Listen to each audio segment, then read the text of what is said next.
Unless we act, we face the extinction.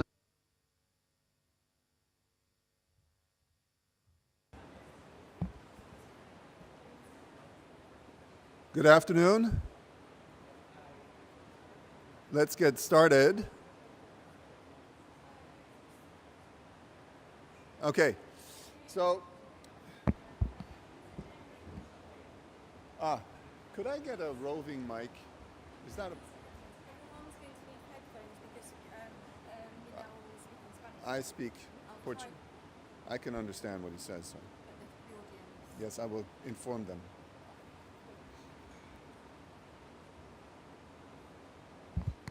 Before we get started, if you do not understand Spanish, I recommend that you get yourself a headphone now before we start.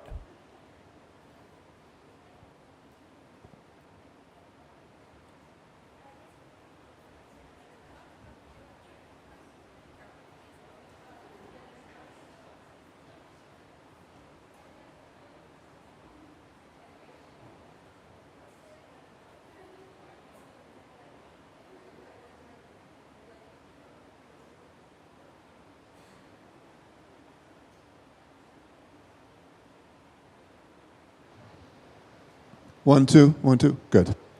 Much better.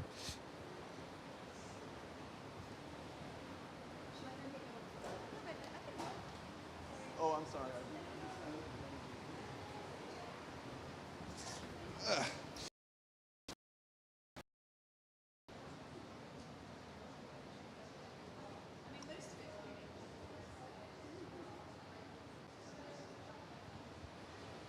So we'll get started as soon as people find their seats again.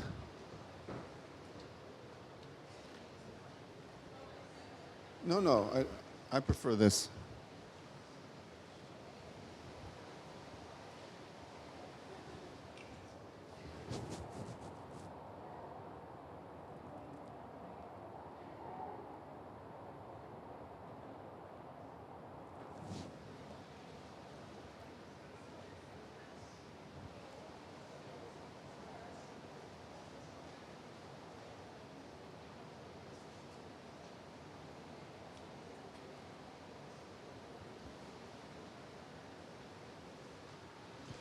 Okay, once again, good afternoon. Also to those of you who are joining us remotely, good afternoon from COP27 in Sharm el-Sheikh. And welcome to this COP27 official side event entitled Curbing Crisis and Enabling Implementation, the Role of Criminal Law, co-hosted by Stop Ecocide Foundation, Planet Amazon, and the Republic of Vanuatu. I would like to thank the organizers at Stop Ecocide International and to welcome all those joining us both in the room and online for this event. My name is Henry Neufeld. I'm the Head of Impact Assessment and Adaptation at the UNEP Copenhagen Climate Center. I'm standing in for Patricia Kameri-Mbote, who is the Director of the Impact of the UNEP's Law Division, and who was not able to join us here today because she's required in Nairobi. So I'm just standing in and hope that I'll do my job.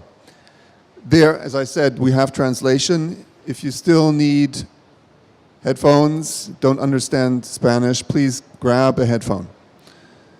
The focus of today's event is an area not often included in discussions around climate, and that is the area of criminal law.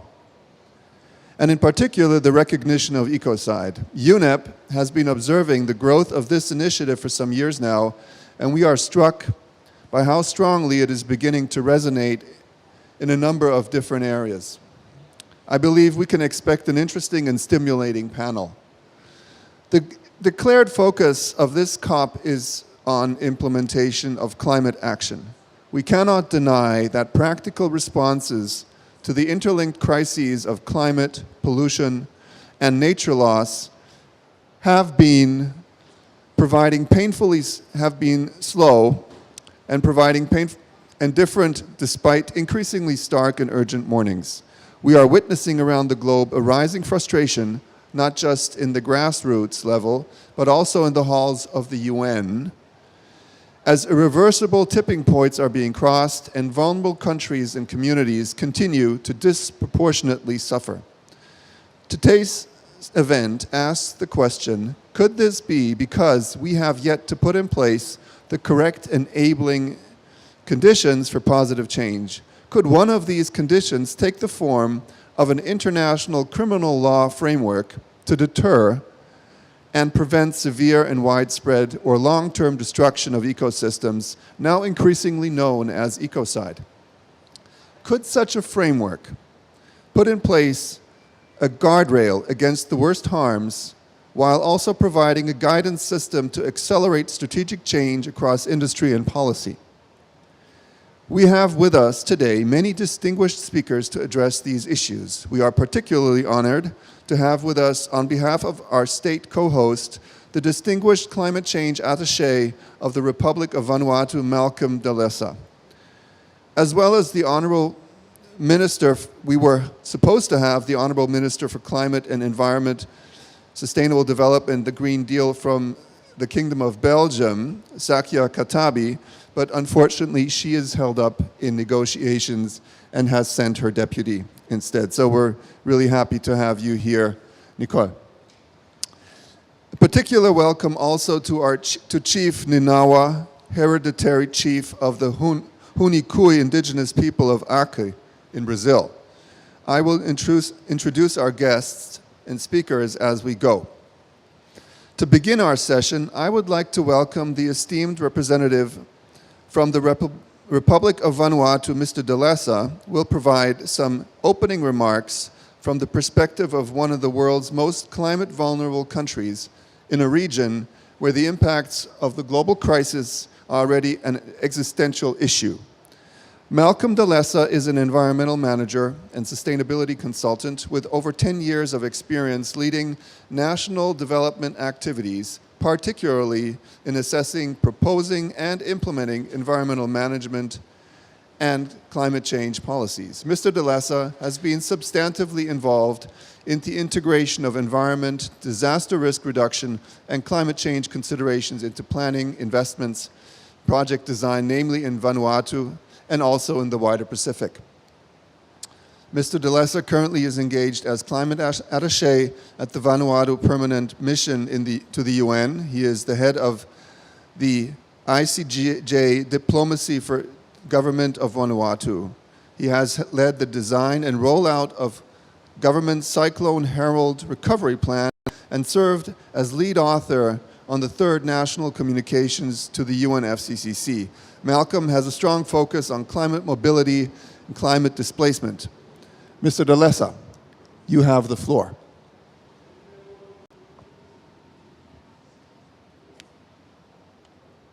You want to sit here?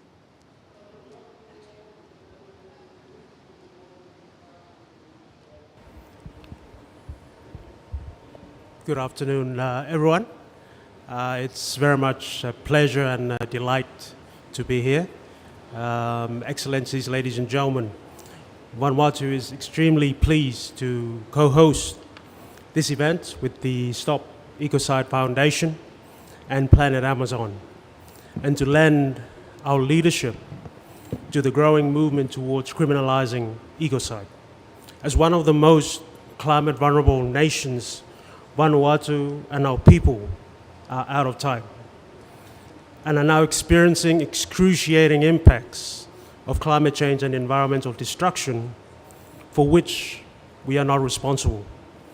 Right now, the land of our villages, island villages, is being lost to insidious sea level rise, increasing ocean acidification that is taking away forever vital life sustaining and giving coral reef systems.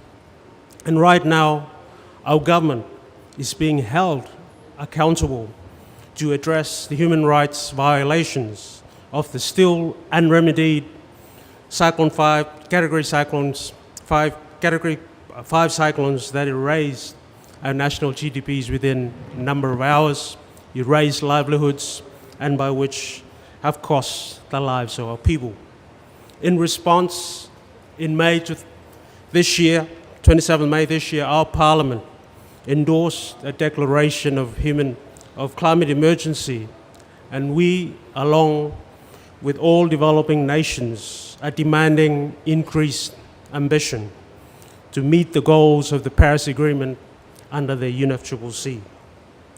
Our nation is committed to leaving no stone unturned as we address the existential crisis, and legal avenues are a key aspect of this.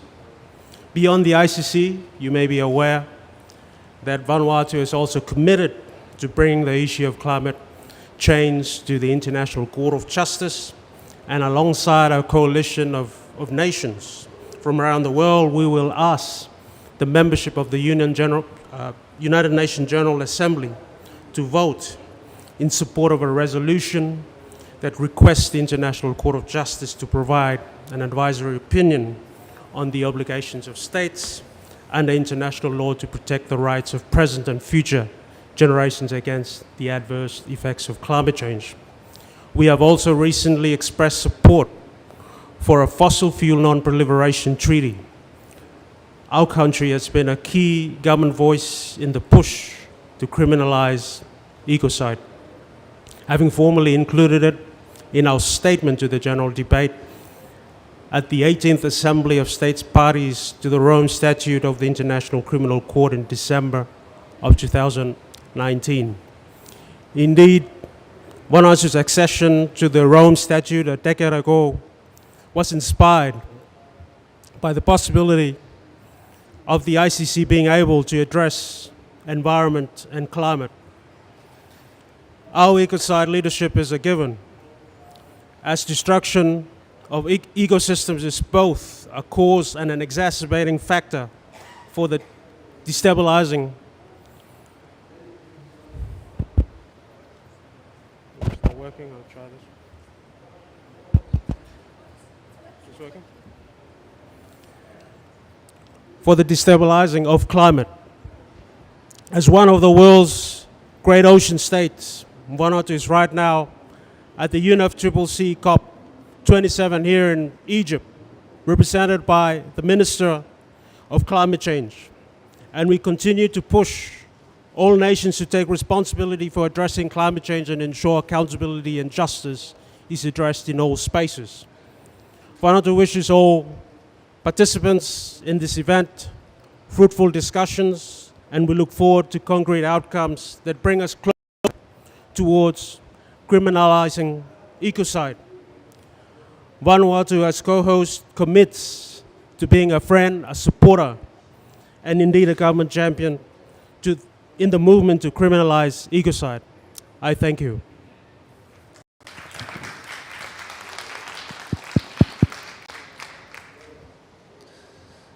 Thank you so much, Mr. Delessa, for these words and highlighting not only the impacts that your country is already suffering from climate change, but also your determination and leadership in addressing the issue and pushing the global community towards a 1.5 degree goal and the commitment to making the International Criminal Court of Justice take a stance on this. So thank you very much. I'd like to now introduce our first panelist for today, Ms. Jojo Mehta. Jojo Mehta is co-founder of Stop Ecocide International, an international NGO with the exclusive remit of developing global cross-sector support for an international crime of ecocide. As key spokesperson and executive director, she has overseen the rapid growth of the initiative while coordinating between legal developments, diplomatic traction, and public narrative. Since its beginning in 2017, the organization has expanded rapidly, now with committed teams in over 40 countries and multiple collaborations with grassroots campaigns, international lawyers, NGOs, faith groups, sustainability leaders, politicians, diplomats, and influencers.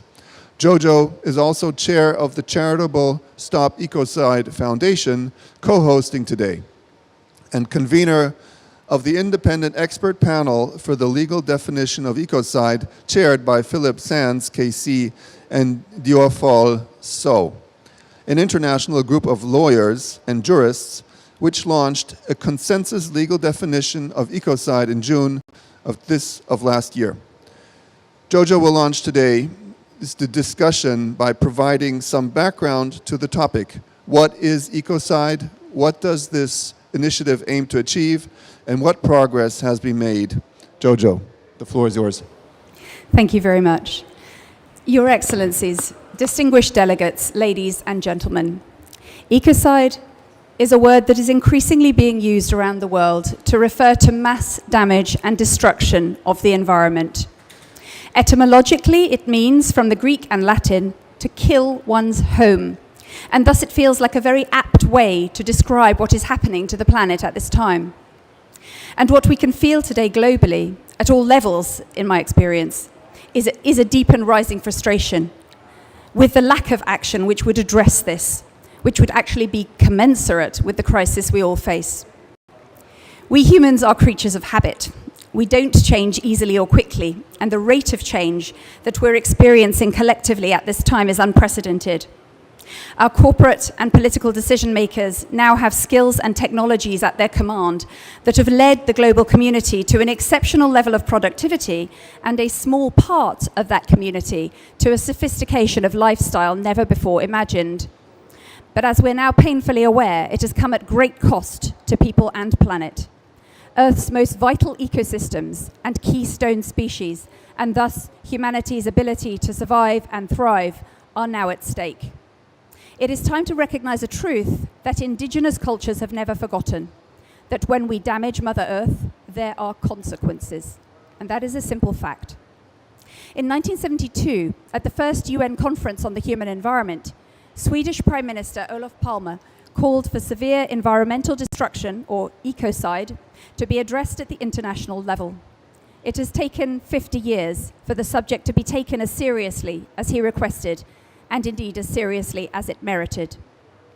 When the Rome Statute, the governing document of the International Criminal Court, was being drafted in the 1990s, there was a clause which would have addressed severe environmental harm, but which never made it into the treaty in 1998. So when the ICC opened its doors in The Hague in 2002, it had jurisdiction over just 3 international crimes: genocide, crimes against humanity, and war crimes. Crimes of aggression were later defined and adopted, becoming the 4th crime against peace, as the Rome Statute crimes are also described. Ecocide, a growing body of people believe, should now become a 5th crime in that list. Criminalizing mass harm to nature, or ecocide, could make a powerful, paradigm-level difference. Even if all emissions cease tomorrow, if we continue denuding forests and polluting oceans, destroying key carbon sinks and vital ecosystems, we will continue to suffer from climate and ecological crisis. Ecocide law could address the destruction that is a root cause of ecological breakdown, holding government and corporate actors to account, acting as a protective safeguard and deterrent. But not only that, it could act as an enabling framework, inspiring the urgent adaptive thinking we know is desperately needed. Because when we know what we must avoid, it becomes so much easier to work out and support the solutions we need.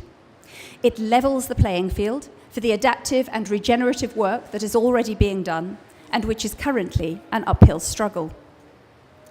Stop Ecocide International has been working for 5 years now, developing global cross-sector support for this law, and island nations are the leading voices, as they have been for decades in international discussions around climate and environment. So it should perhaps be no surprise that it was the Republic of Vanuatu which brought the subject of ecocide back to the diplomatic table in 2019, as my colleague mentioned, at the International Criminal Court's annual assembly, calling on states parties to the Rome Statute to seriously consider adding a crime of ecocide. Since then, developments have been remarkable and rapid. Before 2019, no governments were known to be talking about this. Now, discussion of ecocide law is on public record at parliamentary and/or government level in no fewer than 24 countries which are signatories to the Rome Statute. From parliamentary petitions to government resolutions to full proposals of law, the range of engagement is wide and varied, but we can say with confidence that this is a serious diplomatic conversation which is now firmly in progress. I'd like to highlight some key recent milestones.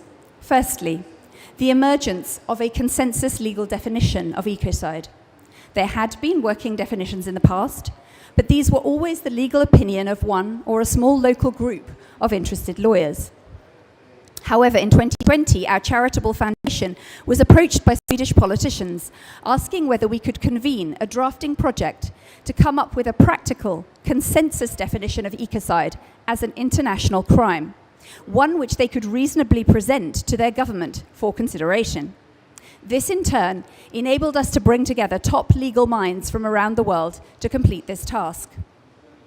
The resulting definition has, in the short time since its launch in June last year, become the de facto starting point for international diplomatic discussions as well as national and regional ones, for example, in Belgium and in the EU. The core of it is balanced and concise, so concise, in fact, that it fits on the back of a business card. Ecocide means unlawful or wanton acts committed with knowledge that there's a substantial likelihood of severe and either widespread or long-term damage to the environment being caused by those acts. This definition was presented to the Assembly of States Parties at the ICC last December in an event supported by 3 of the world's most climate-vulnerable states, Vanuatu, Samoa, and Bangladesh. For the first time, a head of state endorsed the initiative in a special message for the occasion, the Right Honourable Fiame Naomi Mataafa of Samoa. Belgium also intervened to express international support and an update on progress towards a potential domestic adoption of ecocide law. And we'll be hearing more about progress there from the Honourable Deputy later in this session. In July of this year, when the ICC celebrated its 20th anniversary in The Hague with a one-day conference on the past, present, and future of the court, a significant proportion of the future section was dedicated to the possible addition of a crime of ecocide to the Rome Statute. And just a few weeks ago, once more, led by Vanuatu, the ecocide discussion reached the UN General Assembly in New York, when President Vurobaravu called for its consideration alongside other legal avenues. That same week, the Pivot Point report, launched by the Race to Zero climate champions, included a significant section on ecocide law as a key driver towards net zero. And businesses have already begun to sign an open letter to governments calling for this law. At our pavilion here at COP27, we've had a constant stream of interested visitors, including many state representatives wishing to join the growing discussion. Official statements to COP27, issued by global youth networks, faith networks, and even investor networks, have all called specifically for ecocide law. So as you can hear, this is a conversation that is only set to grow louder. Most importantly, it is a conversation that all ICC member states can have a concrete and powerful influence in progressing. The International Criminal Court is, like the UN, a one-state, one-vote context. But unlike the UN, it does not have a Security Council veto. And a crime of ecocide at the International Criminal Court would not only strongly support the relevance of that court in relation to the most urgent challenge that humanity has ever faced, it would also strongly support those countries most at risk from climate and ecological disaster. The time is right for this law. Indeed, it's long overdue. And by working together, it can be put in place. Thank you.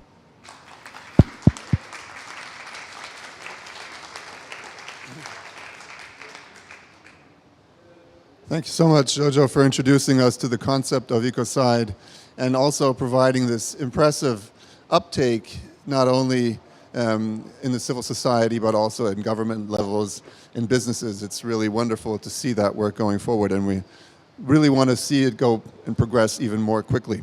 So our next speaker will be able to give us a very concrete picture of what this concept of ecocide could describe in the real world.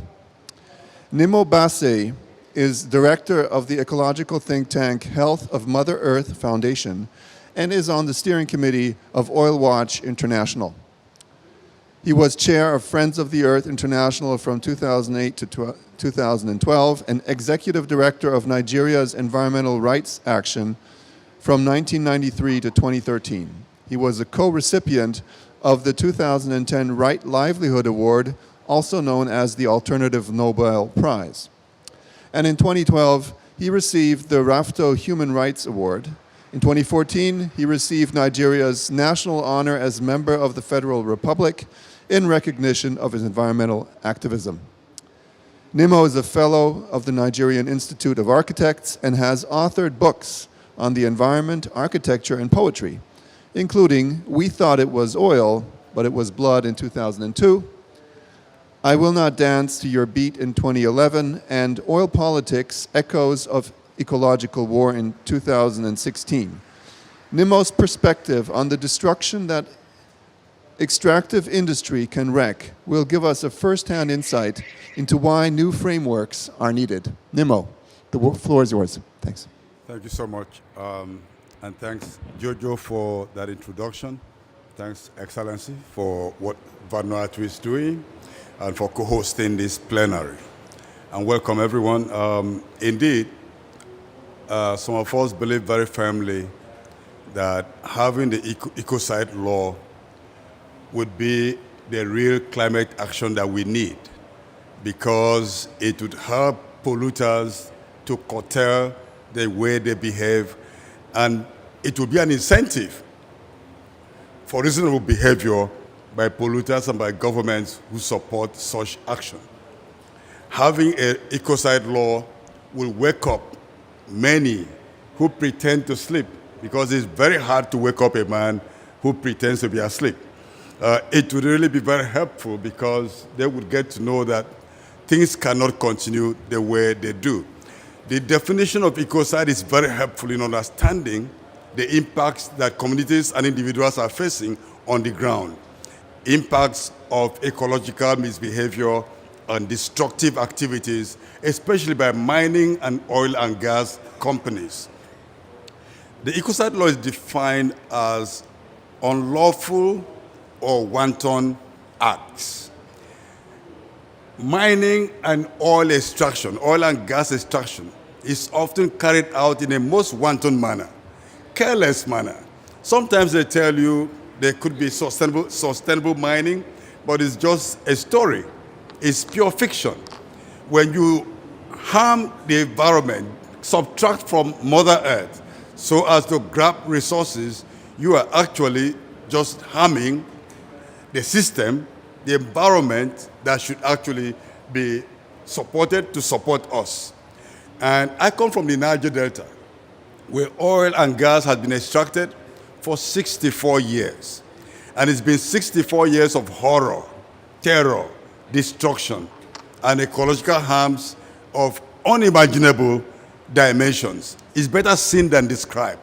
But I could try to describe it, but we don't have the time to do that.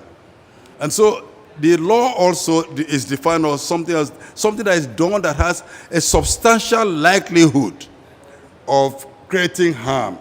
Now, if oil companies have extracted oil in my territory for 64 years, they cannot say they don't know that what they're doing is going to create problems. They can't say that they don't know that the activity is creating harm, that is polluting the environment and destroying the environment in a way that is not easily reversible. I'll give an example. In 2011, the United Nations Environment Program carried out an assessment of a part of the Niger Delta where oil is extracted, specifically the Ogoni territory, and came out with a report that you can find online, the environmental assessment of Ogoni land. That report is on United Nations website. Now, the report showed that all the water bodies in Ogoni land, both ground and surface water, are contaminated. All, not one exempted. And you have about 1 million people living there with all the water bodies contaminated. No public water supply. They have to depend on the natural ecosystem, the natural river system. And when they drill for oil, they find oil that has benzene 900 times above World Health Organization standard. Now, if that's not ecocide, I don't know how you want to define ecocide. We have an environment where the fish you catch, the food you eat, the water you drink, is all contaminated. And the UNEP report showed that it will take about 25 to 30 years to restore the environment, to remediate and restore the environment. Now, in our context, 35 years is a lifetime. So it means that those who are alive today may not get to see a clean environment within their lifetime, because life expectancy in the Niger Delta is 41 years. 41 years due to environmental destruction by oil and gas companies. The major oil and gas companies who are all over this COP and who are influencing the text of the COP and who have more influence, more delegation, more delegates than many countries in Africa put together. And so we talk about ecocide, it's a matter of life or death. It's not just about environment, it's about life, because we are part of the environment. There's none of us who's not part of nature. We may think that because of technology we are separated from nature, but that is a big fat lie. We are all part of nature. You harm the environment, you're harming yourself. So ecocide law would really bring real solution on the table and have direct help to people on the ground. And it will also help us understand what it means when certain actions are taken. And so the long term, the law also said that I talk about widespread or long-term damage. I've said that. A lifetime is long time. And lifetime, if there's no further pollution, where you are polluting and cleaning doesn't help anyone. Just like polluting and building hospitals, which oil companies like to do. In the midst of gas flares and oil spills, they're building clinics in villages. So you put poison in the vein through the left hand, and you put the antidote in the other side. At the end, it's like net zero. It doesn't help anybody. Like net zero that we hear about in the COP. All false solutions, helping nobody. So actually, the ecocide, as I said, would be ecocide law would be extremely helpful, because the current law we have are very adversarial. In my country, when you go to court on pollution, you have to prove to the court that your environment has been polluted and that you are affected by the pollution and that the disease you have is caused by the company who polluted your environment. The onus is on the victim to prove that they've been victimized. And this is why when we litigate at home and nothing comes of it, we go to the home countries. And then the headquarters would say, we are not involved in what our subsidiaries do in Africa. We are just there to get the profit in Europe. And that is absolute nonsense, as you know. And so the people have remained resolute, and people are very expectant. We want to encourage nations in the world to follow the example of Vanuatu and other nations who have recognized the need to make this an international crime. We don't have time to waste. It's time for the United Nations and all the nations, the polluting nations, not just making beautiful laws in their countries, say we don't want extraction in our countries, when their corporations are going all over the world polluting and extracting. We need this binding law that would help us think right as humans and as part of nature. Thank you.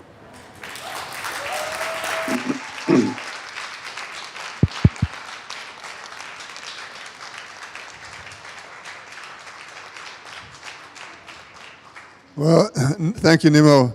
You heard the response. Thanks for this powerful description of what fossil fuel extraction, exploration has done to Nigeria's ecosystems and the link to climate injustice, those who are living in these areas suffering most. And it's really an issue of life and death for those people there, and not only for them, but for all of us. So thanks again.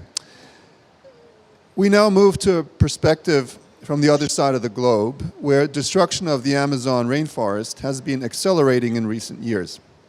The indigenous communities, which have a deep understanding of the forest, are being directly persecuted and even killed for standing up to protect the forest ecosystems which are home to them. And also vital to all of us in the context of climate change. This is where our co-host Planet Amazon has its focus. I have a brief message here from founder Gert-Peter Bruch, who has worked with indigenous leaders from the Amazon and around the world for several decades. In his words, and I quote, Planet Amazon was born in 2011 as a result of the start of construction of the huge hydroelectric dam of Belo Monte in the Brazilian Amazon. A project created under the military dictatorship in the 1970s, cancelled in 1989 under international pressure, resumed in 2005 by Lula, and finally inaugurated by Bolsonaro.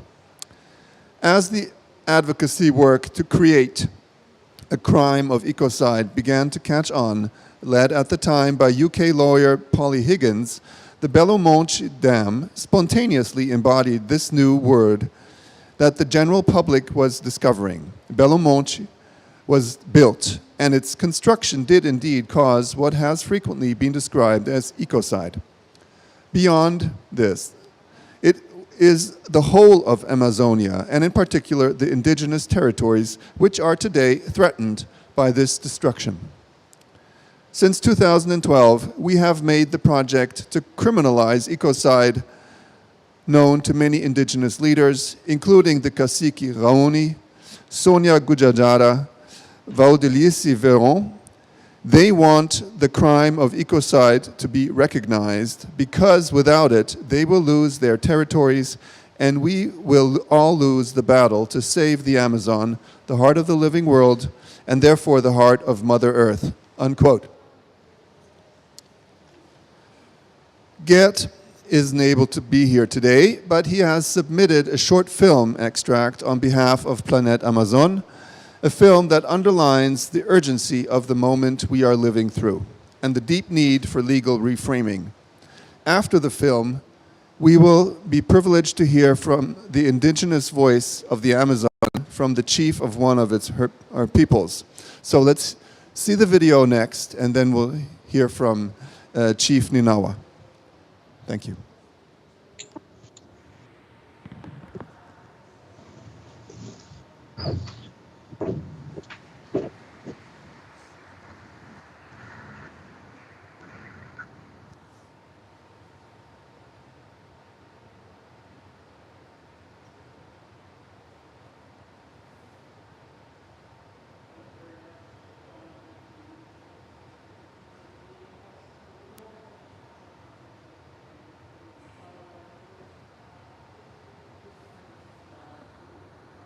Unless we act, we face the extinction of untold numbers of species that might support our livelihoods and provide medications to save our very lives.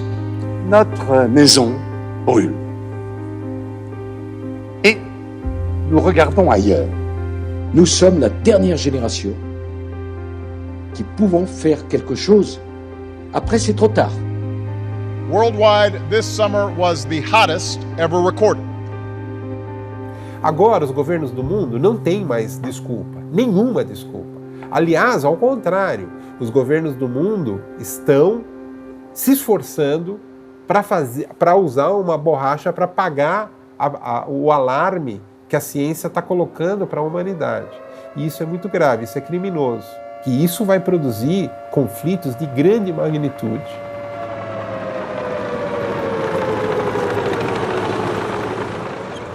Ils sont sur la planète fric. Et quand on est sur la planète fric, on n'est plus sur la planète Terre. Nothing seems to worry, or at least to expose, those who lead us to the abyss. As victims of fragility and contradictions of laws, indigenous peoples plead for a revolution of the international rights. Uma boa tarde, autoridade máquina.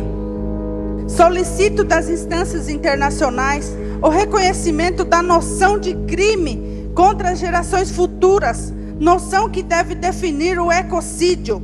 Isto é o crime da destruição parcial ou total dos ecossistemas de territoire spécifique. Il est important aujourd'hui de comprendre que détruire les écosystèmes du monde, c'est détruire la chaîne du vivant, et que le crime d'écocide culturel, c'est-à-dire le fait de détruire aussi des modes de vie traditionnels autochtones, peut être aujourd'hui considéré comme une menace à la paix et une menace aux générations futures. Essa casa é uma casa a cobra grande. A cobra grande está aqui.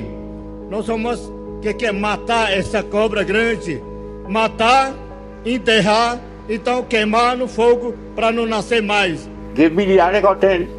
Mana go make me after give me go mana wa pe kirgaji Kamera me baja ko me ka jingi ja ba go on ja na me pulina ba ni ko ulo mo ba ka ima kin ke ne ka ya ka ga piong ro ya ima ya de ba kuma di mo kin ne ka ale wa mi ji nyo ki ja ale ko te on wa ne ka ne ya.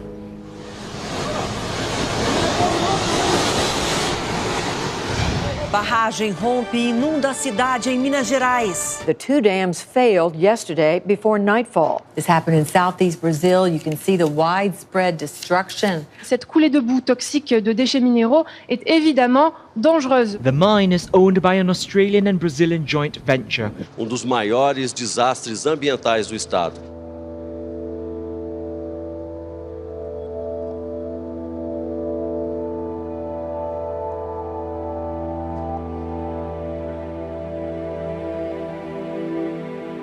Nós estamos aqui brigando pelo nosso povo. Lutamos também pelo futuro do mundo. Sabemos que sem essas florestas, muitos povos irão sofrer muito mais, pois já estão sofrendo com o que foi destruído até agora, pois tudo está ligado como o sangue que une uma família. Dizemos que estamos prontos, fortes, duros para lutar, e lembramos de um pedaço de uma carta que um parente indígena americano falou para o presidente deles muito tempo atrás. Só quando o homem branco destruir a floresta, matar todos os peixes, matar todos os animais e acabar com todos os rios, é que vão perceber que ninguém come dinheiro.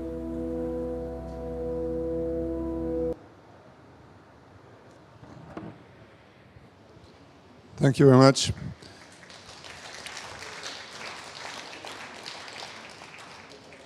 I think this clip speaks for itself. And so we now have the privilege to hear from Chief Ninawa. He is a hereditary chief of the Huni indigenous people of the Brazilian Amazon and the elected president of the Huni Federation of the state of Acre. He is the spokesperson for nearly 15,000 indigenous people in 104 villages across 12 indigenous territories in the state of Acre, in Brazil. Ninawa is one of the founders of the Huni People's Forest University and a founding member of the network of indigenous communities in Latin America called Teia das Cinco Curas. The Huni Federation has launched the Last Warning educational campaign against ecocide in the Amazon rainforest and the threat of indigenous genocide in Brazil in collaboration with a global research team of students, academics, and artists. Chief Ninawa, the floor is yours. Thank you.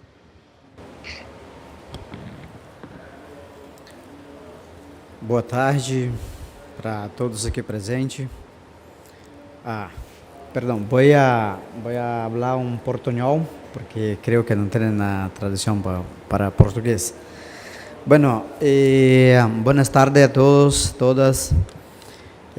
Para mí es un honor muy grande estar invitado por Stop Ecocide para este evento y quiero reconocer su trabajo que tiene hechos de gran importancia para ayudar a nosotros a rever los crímenes que están haciendo con la madre naturaleza. También quiero reconocer el trabajo de Planeta Amazon que tiene se esforzado para traer la voz por medio de las películas que ha hecho por la parte de la Amazonia en Brasil, también por todos los otros biomas que tenemos en Brasil y en parte del mundo. Para agregar lo que está presente en la película, en parte de la película, que recomiendo que de repente un día puedan mirar toda la película, que es muy impactante con lo que está pasando con nosotros. Y decir que también da la importancia de que nosotros en cuanto a Huni y de más pueblo indígena de la Amazonia legal y también en Brasil, estamos de acuerdo que tenemos que formar conjuntamente una corriente muy amplia para que se pueda reconocer los crímenes de ecocidio que están haciendo con nosotros humanos y también con los vivos que no son humanos también, que son las plantas, que son los animales. Para decir que como ejemplo de Brasil se tiene de una manera muy acelerada, se tiene ampliado la destrucción de la madre naturaleza. En un periodo de 4 años de gobierno, de 4 años de gobierno Bolsonaro, se destruyeron más los bosques amazónicos do que los últimos 20 años. Con la destrucción de los bosques, muchos impactos tienen causado en nuestra comunidad. Las aguas están poluidas, muchas enfermedades están surgiendo por nuestras gentes. La soberanía alimentaria está comprometida. Las personas que están haciendo la lucha contra los emprendimientos están siendo asesinados, perseguidos. También que podemos mirar estas pláticas, estos impactos causados en nuestra comunidad por la destrucción, también como parte de este crimen de ecocidio que están haciendo. Y conjuntamente con esta destrucción están trazendo los genocidios también de la gente indígena y no indígenas. Para nosotros, en cuanto pueblo originario, tenemos una relación muy cerca con los seres animales y vegetales. Nosotros consideramos como parte de nosotros mismos. No hay una división, naturaleza y hombre.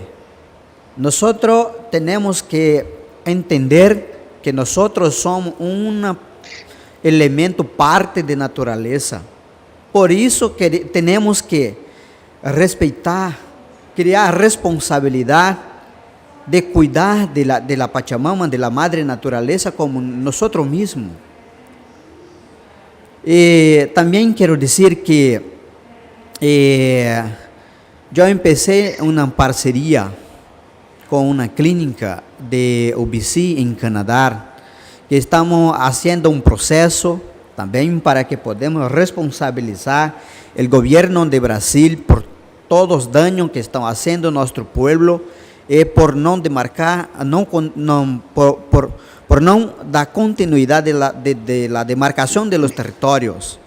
Está comprometiendo la vida de mi gente y también de los no humanos. Necesito de apoyo que el Stop Ecocidio también nos agregue como parte también y nos ayude a hacer este proceso. Decir que también nosotros hacemos nuestra parte en cuanto a gente que estamos viviendo dentro de nuestros bosques. Nosotros estamos trabajando por la parte de nuestra espiritualidad, una conexión que no puede quitar de nosotros, esta conexión con las medicinas tradicionales, con nuestros ancestros que estamos viviendo.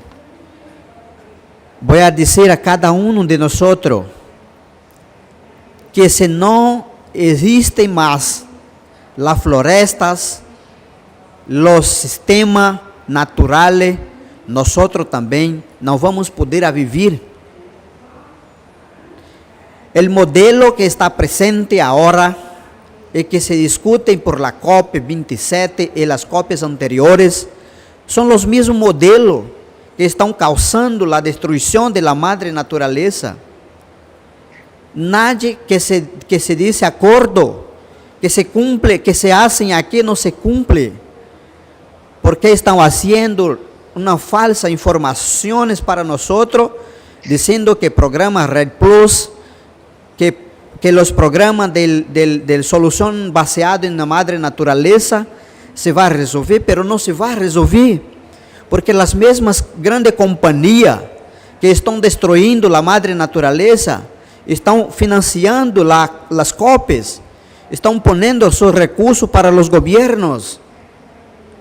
Entonces no tienen como decir que es una solución verdadera, porque los mismos que están poniendo dinero son los mismos que están destruyendo nuestro planeta, y nosotros juntos, nosotros estamos en un sistema de genocidio colectivo muy lento, porque están matando las madre naturaleza y después nosotros vamos a morir también juntamente. Entonces quiero decir eso y decir que nosotros, la mayor responsabilidad de cuidar de nosotros y de la madre naturaleza es de nosotros mismos. Los gobiernos no están interesados en hacer eso. Las compañías no están interesadas en hacer la protección. La COP es un espacio donde tienen las grandes multinacionales, los gobiernos tienen la oportunidad de hacer sus negocios, solamente. Entonces vamos a acordar, vamos a innovar este modelo, porque este actual no es un modelo que va a traer una solución para nuestro planeta. Muchísimas gracias por la oportunidad. Chao.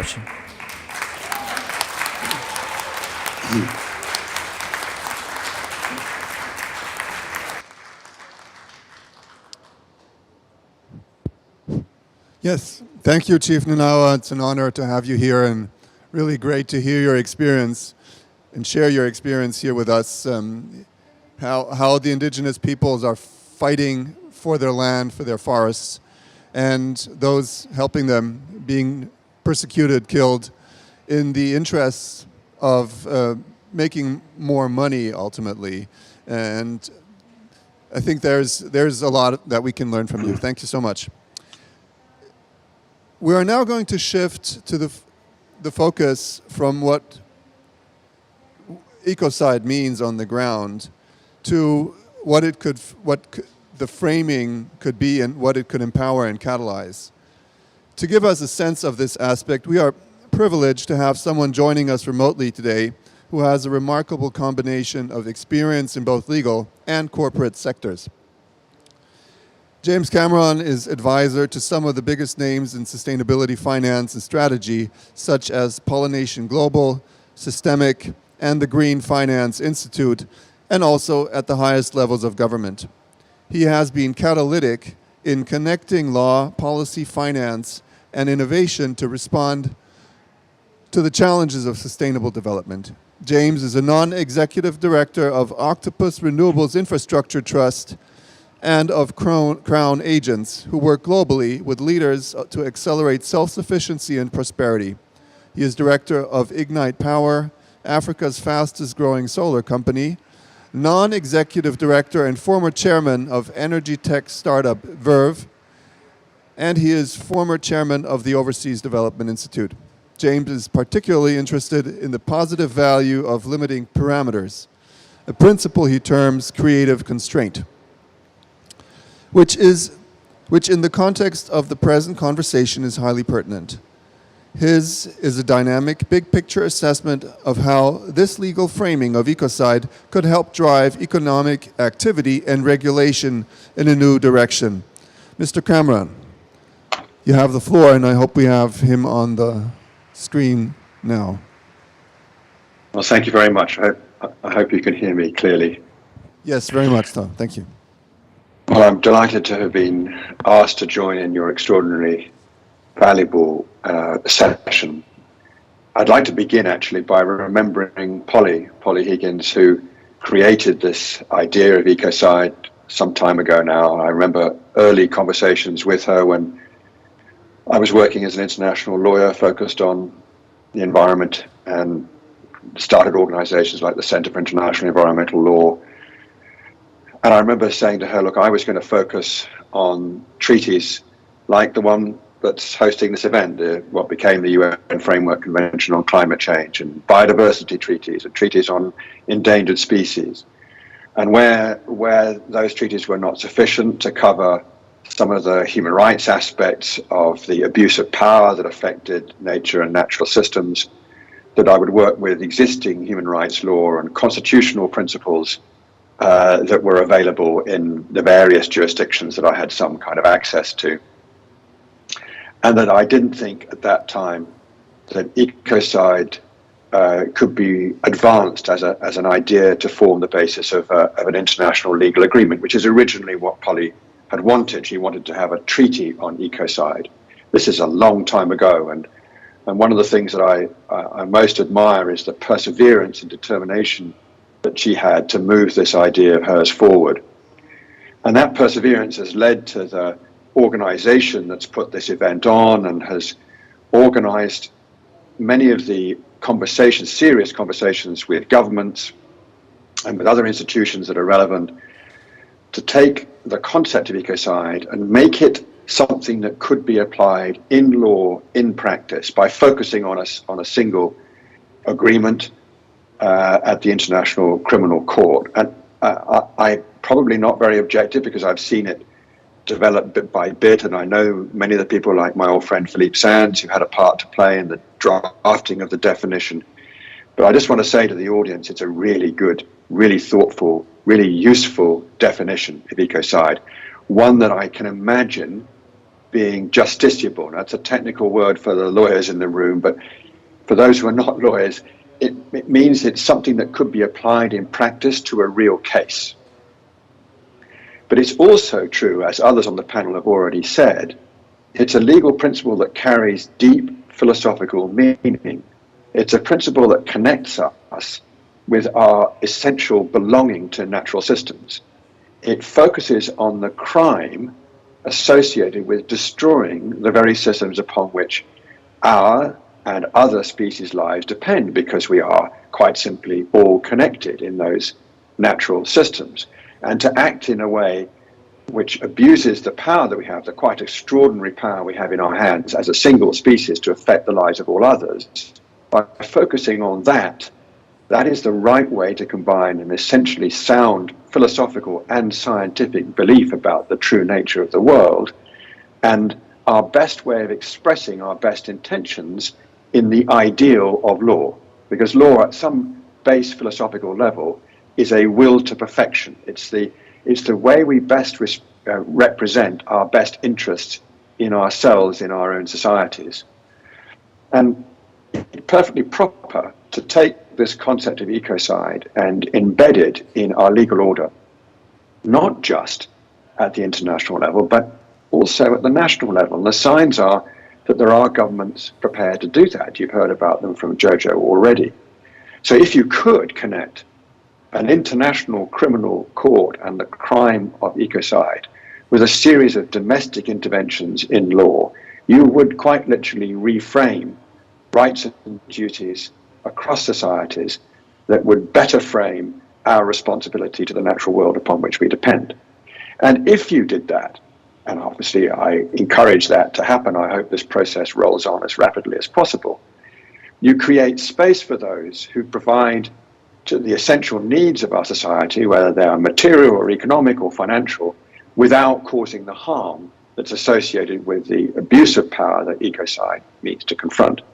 I mean, it's particularly fitting to see on the panel Vanuatu represented, because when I first started working on climate change and helping to build what became the Alliance for Small Island States way back in 1989 and 1990, when we first started negotiating the Framework Convention, or the International Negotiating Committee in Chantilly, Virginia in 1991, it was Vanuatu who tabled a fully fledged international treaty on climate change and set the agenda for the years ahead.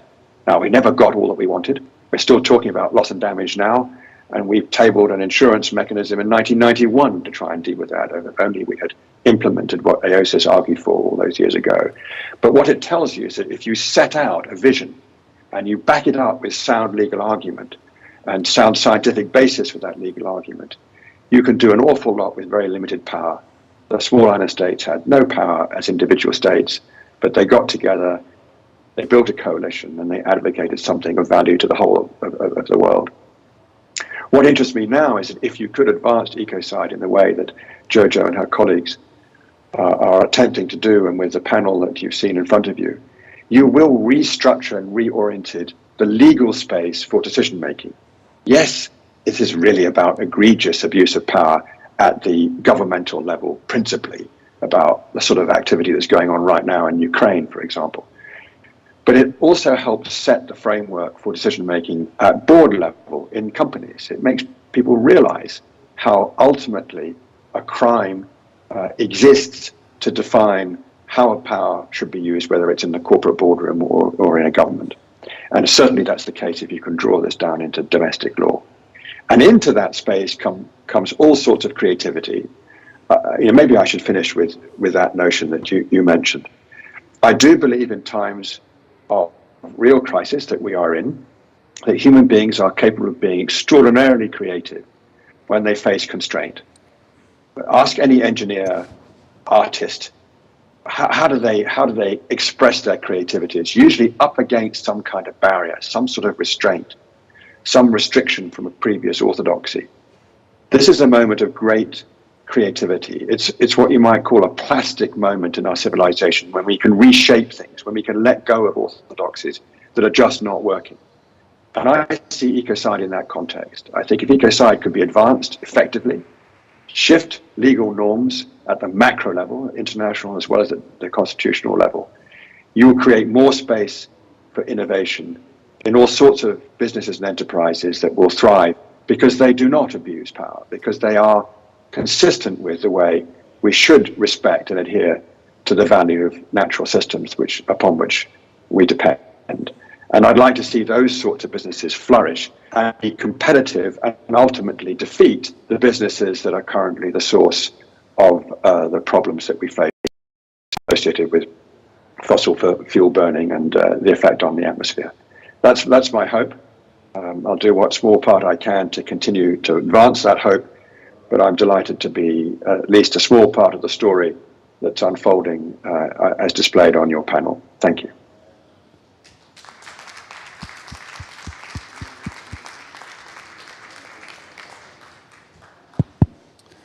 James Cameron, thank you so much for these fantastic words and the broad concept that you've put forward here. I just want to refer to one statement that Ecocide as a principle could restructure the legal space for decision makers. I think at national, at international level, that's key and fantastic to see that this is moving forward. We now come to the experience of Belgium. Belgium has a special part to play in this discussion, as the government has proposed the inclusion of a crime of ecocide in its domestic penal code, which is currently under revision for the first time in 150 years.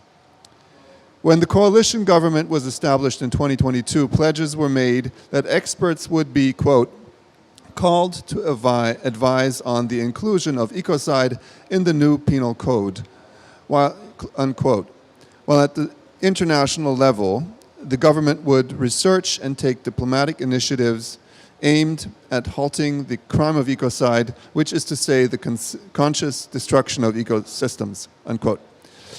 Unfortunately, the Honorable Zakia Katabi, who had agreed to speak here today, cannot join us due to the ongoing negotiations, but we are still very privileged to have her deputy, Ms. Séverine de Lavallee, I'm sorry if I'm mispronouncing this right now, here to speak to this. Ms. Séverine de Lavallee graduated from the Université Libre de Bruxelles in 1999. Between 2001 and 2002, she was with the Belgian Red Cross as a project manager in Congo-Kinshasa. She has been an active member of the civil society, working on climate justice, deforestation, and women's rights, and became a coordinator and secretary general of the Brussels NGO Quinoa. And in 2019, she was elected as member of the Federal Chamber of Representatives in Belgium. So we would be very interested in getting an update on the steps that have been taken in Belgium, with respect to recognition of ecocide and what this could mean for the international momentum of this initiative. Please, love. You have the floor. Thank you very much for this introduction. First, I want, in the name of Zakia Katabi, my minister, thank you for this invitation. It's a privilege for us to share the Belgian experience. And in my own name, I have to say that this is really humbling to take the floor just after the other speakers who have shared with us tremendous experience from their own country. So thank you for that. And now I will speak in the name of my minister and try to explain what is going on in Belgium. So to my minister and also to myself, questions of justice are related to the fight against environment degradation. We live in a globalized world, still managed by a Westphalian international legal system that still allows serious unfairness. One of the greatest forms of injustice is the massive destruction of the environment on which human communities depend, and we've heard about that extensively this afternoon. As the former special representative of the Secretary General on Human Rights and Transnational Corporations, Professor John Rushdie, once said, there is a misalignment between economic forces and governance capacity. The most vulnerable people and communities pay the highest price for it. It is no longer acceptable for entire communities over several generations to live in an environment which is so polluted that their health and the future generations' health is impacted. Today, the planetary boundaries are being crossed one after another. We can no longer tolerate the massive destruction of the environment. Therefore, the recognition of the crime of ecocide is a minimum requirement. It is truly a must. We owe it to the people who suffer today from this mass destruction. We must show that we recognize their suffering. We must prevent further victims. We also owe it to the future generations. We have to legislate accordingly, and first of all, by recognizing the crime of ecocide internationally. Unfortunately, international channels are known for their slowness. We know that, we are the COP. Hence, we have decided to make things happen at a national level already in our own country, at the heart of Europe. Brussels is the city where most of the EU institutions are based, less than 200 kilometers from The Hague, where the International Criminal Court is located. I really hope that the insertion of ecocide in the Belgian Criminal Code will inspire other countries. I hope this will result in a domino effect. My government was first committed to 1. Seek the advice of legal experts on the inclusion of ecocide in the new criminal code. And 2nd, to study and take diplomatic initiatives to limit the crime of ecocide. The experts working on the reform of our criminal code have therefore provided a detailed advice regarding the possibility of including the crime of ecocide in the criminal code of Belgium. They were very much in favor of such an initiative. The experts largely adopted the definition of the panel of experts set up by Stop Ecocide. So I would like to take this opportunity to thank the experts and Stop Ecocide International for this definition, which is extremely useful for legislators, and we approve of that. Nevertheless, the Belgian experts left some choices to the political decision-making, such as determining the penalty for the crime of ecocide and the scope of application. Is it a serious, extensive, and/or a long-term? From here, with my colleagues in charge, the colleague of my minister, obviously, in charge of justice, we worked on a draft legislative proposal which included the following elements.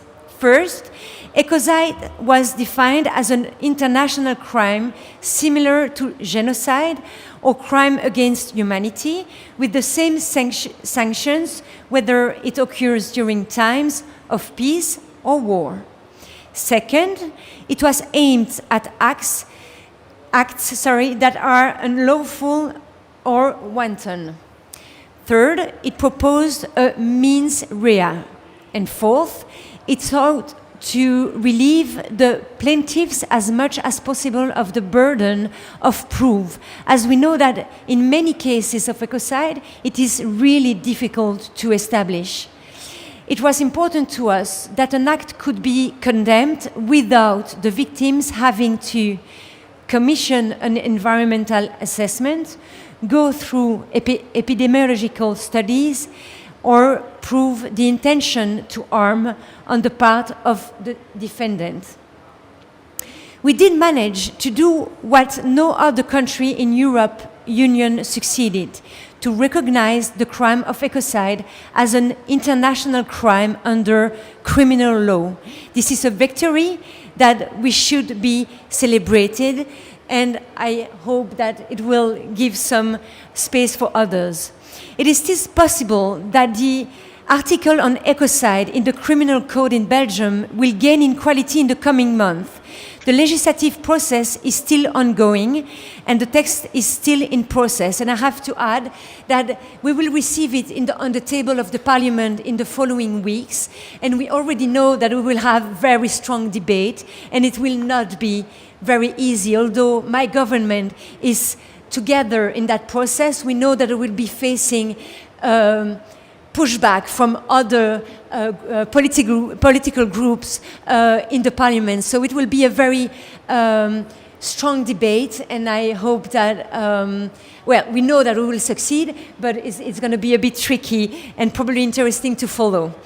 So I hope that this first step will convince legislators in other countries that national recognition of the crime of ecocide is not meaningless. On the contrary, it is obvious and it is feasible. The legal experts confirm this. If Belgium has succeeded, other countries in Europe and elsewhere can as well. The more we will recognize the crime of ecocide at national level, the more it will become clear that it must be included in the Rome Statute. And I thank you for your attention.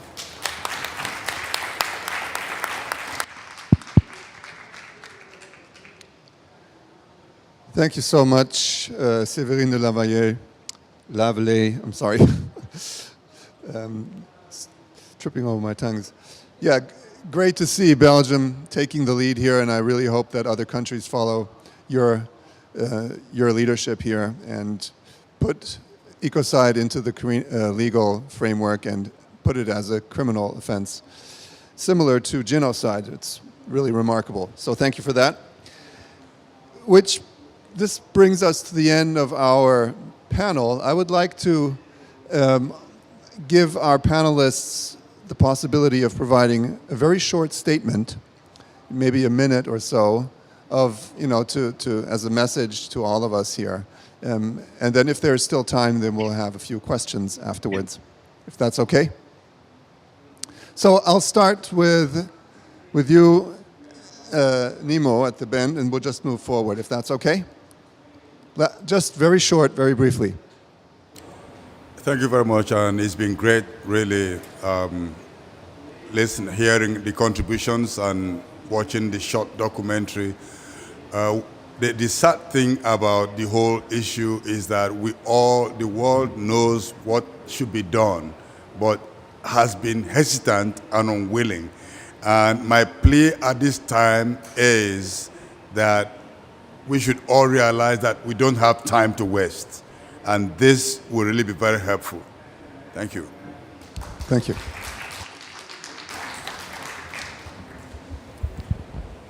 Yeah, it's been great being part of this panel for Vanuatu. It's very much the fact that our survival, livelihoods are at threat. And there's very much need to ensure the international frameworks are being pushed into shape push the needle in terms of ensuring tangible, critical and urgent action is undertaken. And criminalizing ecocide definitely points to that particular direction. Thank you. Jojo, Chief Ninawa had to leave, so he had to leave for another meeting, so I'll just let you talk. Jojo, you're next. Thank you. And it's great to see so many people here. This is a conversation that is gaining in momentum almost faster than we can keep up with. And I think what that tells us is that this is timely. One of our funders actually gifted us a survey at the beginning of this year. Admittedly, this was within the UK, but an example of a wealthy nation. And it was very cross-sector. And what came back was that over half of respondents, the first time they heard about ecocide law, supported it instantly. And of course, our reaction was, what do you mean only half? And they said, well, it's actually considerably more once we'd spoken with them. But what you don't understand is that most of our clients would give their right arm to have initial results like you're getting. Clearly, the time is right for what you're saying. And that was hugely encouraging. And I think one thing I'd like to end with is that what's really remarkable is that criminal law is often seen as the stick. It's often seen, and of course it is the guardrail, it is the boundary, it is beyond which you shouldn't go. But it's also empowering. When we put this definition into the hands of anyone who's an expert in their sector, what happens immediately is they come up with a list of questions, very specific questions. And they're often questions that they haven't asked yet. And that is what we need. We're seeing such slow action towards responding to climate and ecological crisis. And perhaps that is because we are not asking the right questions. And the right framework can provoke those questions. And that is when we start finding the answers. And that's really inspiring. Thank you. Thank you. Séverine. Thank you. So just a few words. I think that the recognition of the crime of ecocide is really a question of human communities and environment against big business, against corporation, against profit. It's as simple as that. And I really truly believe that politicians need to listen to their communities and stop listening to big business. I mean, they have been elected just for that. And we receive the support and the expertise of civil society. Civil society is always on the first line in this kind of challenge.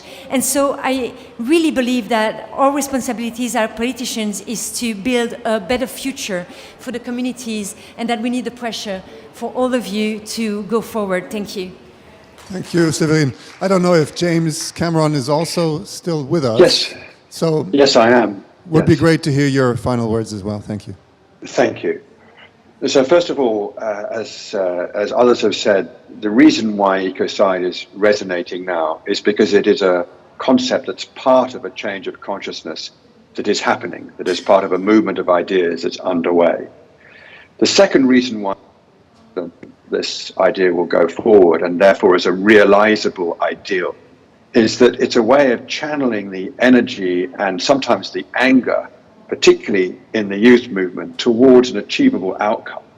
That's a really important thing. We don't want people to go from anger to despair. We don't want nihilism. We don't want people to give up on the transitions that we need to make. And I do think that ecocide is one way to make that force, that important life force, probably some of which is in the room that I can't see, but I bet is there, directed somewhere useful and effective at changing the way decisions are made, whether it's in government or boardrooms or amongst decision makers in wider society. So I think we're entitled to be optimistic that this concept is going to take root and be valuable in our society. Thank you. Fantastic. Jojo, you had one more thing to say. I think it's maybe urgent. Oh, it was just very short. There's something that was inspired by what James said. You know, we all know what needs doing. We know why it needs doing.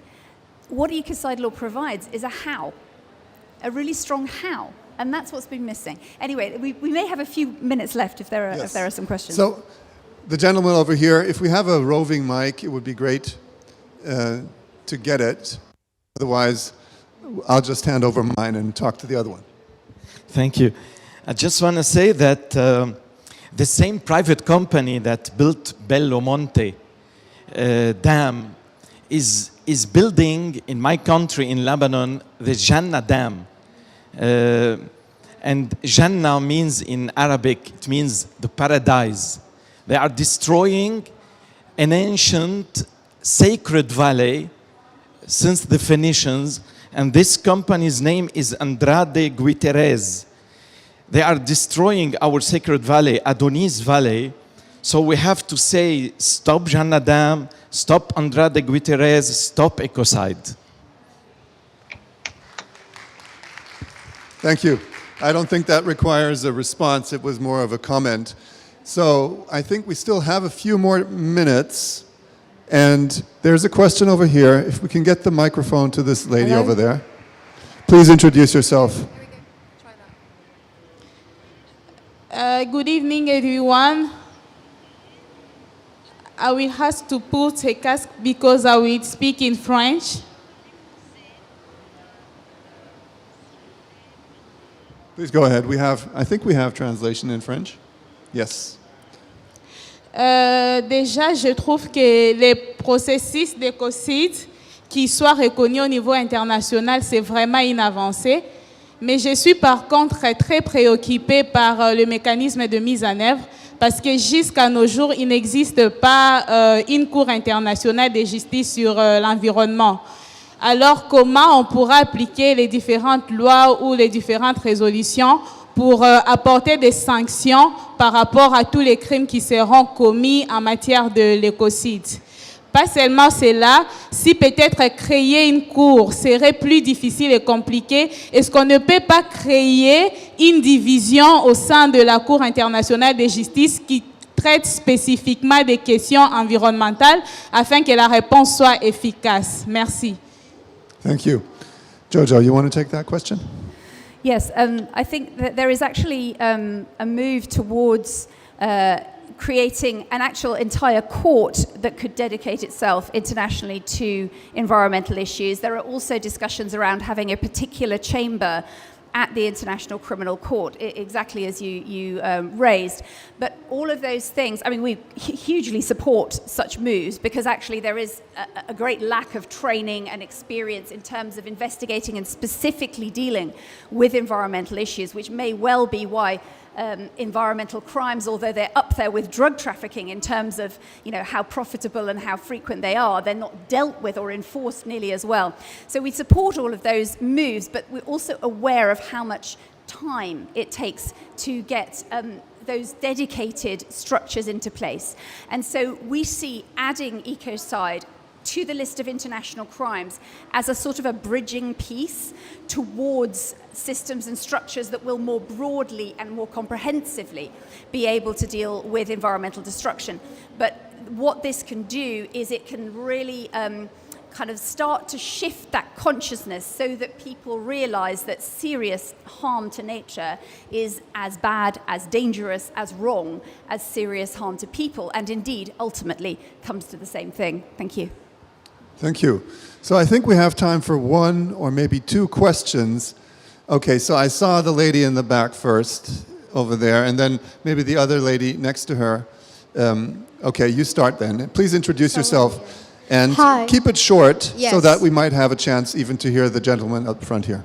Thank you. Hi, I'm Rawe from Tunisia. So my question is, like, we've been talking a lot about big polluters, corporate, and so on and so forth. But the question is, like, the same international corporates are themselves founding youth movement for greenwashing.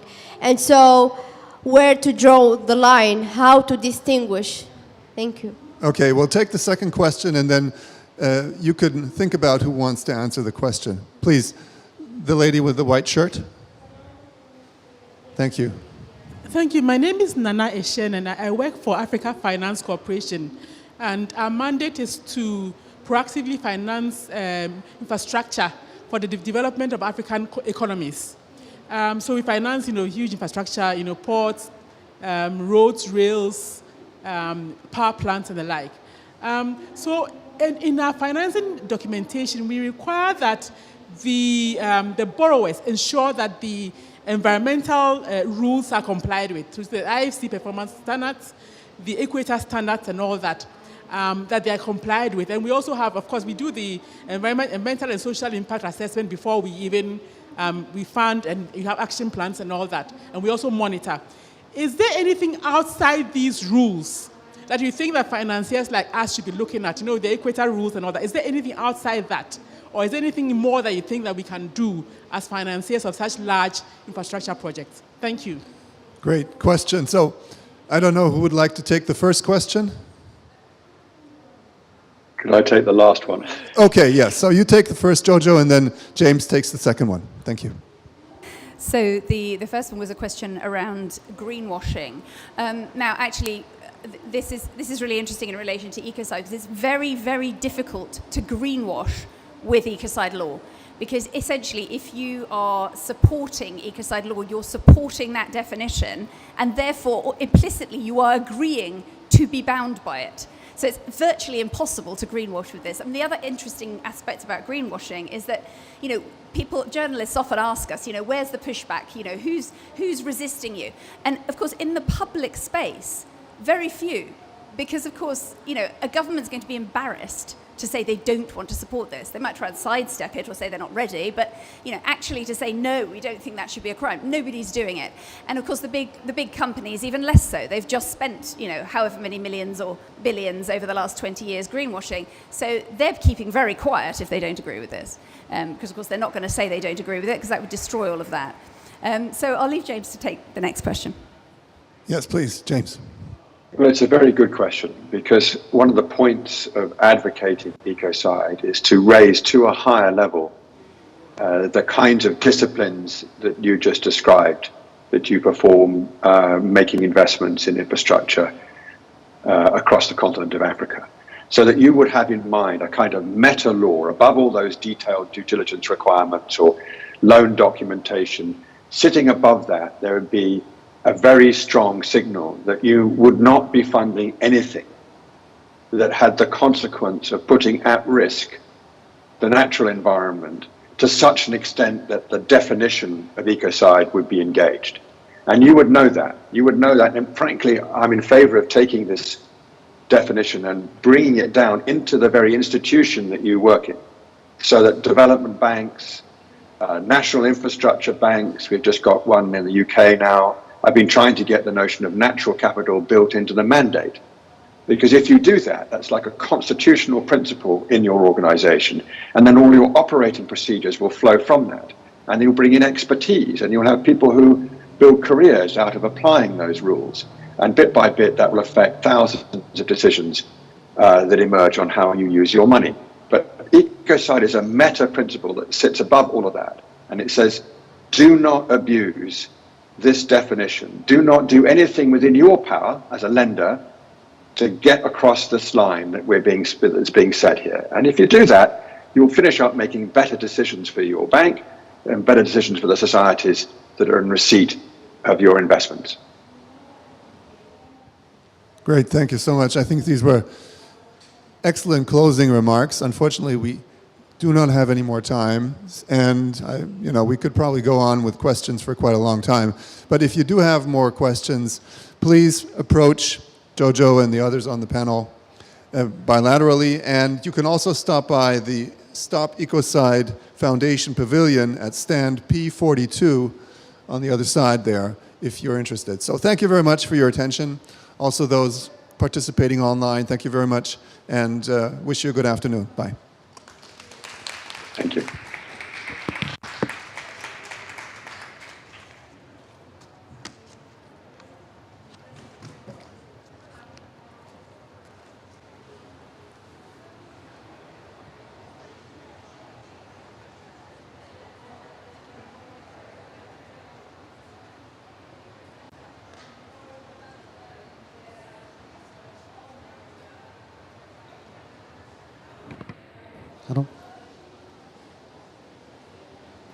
Hello. Hello, test.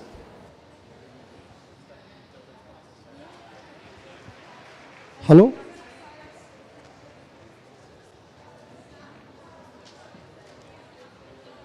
Hello, test.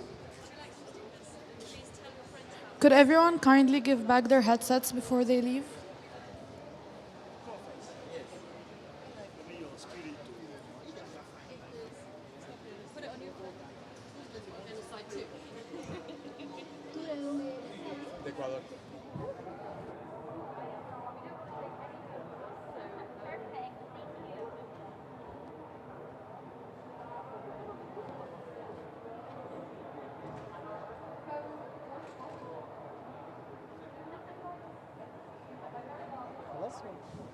نشوف بس عشان في ناس لسه